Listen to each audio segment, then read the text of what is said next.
Welcome to the Morgan Stanley Garden at Chelsea Flower Show 2019. Obviously in the very early stages of the build, as you can see behind me.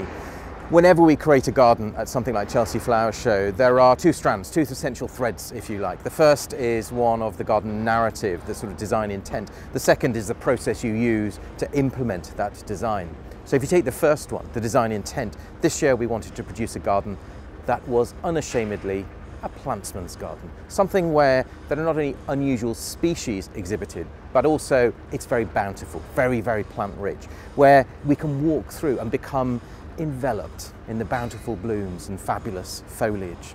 But also we wanted to celebrate that wonderful legacy of what is internationally known as the English garden style.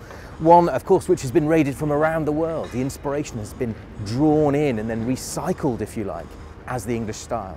Typically that includes things like long reflective water canals, topiary trees and shrubs, long generous herbaceous borders and pavilions at the end of axial roots. All of that is contained in this garden here, but it's been modernised and made more relevant to an updated audience. The second element is one of how you go about producing that garden, the process, if you like.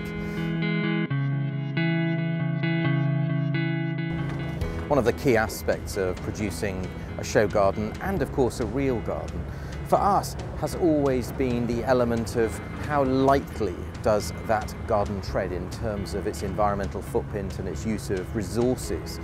And we have worked incredibly hard over the years to recycle the gardens. They've all been repurposed, from hospitals to schools to community projects. Every element, as far as possible, is reutilised and brings another area of the environment to life. But this year we want to take it one step further, which is that we wanted to interrogate really each individual element that goes into the garden. What can we choose in terms of the technology and the materials that are available to all of us now, which means that we get the same aesthetic effect, but with a much better, much more improved environmental footprint.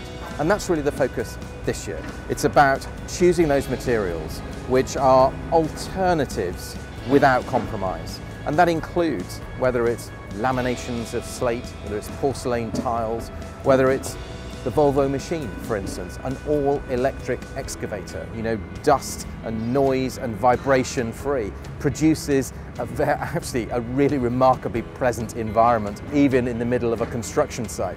It's those types of things. They're out there and they need to be utilised, made more popular and really celebrated for what they can contribute.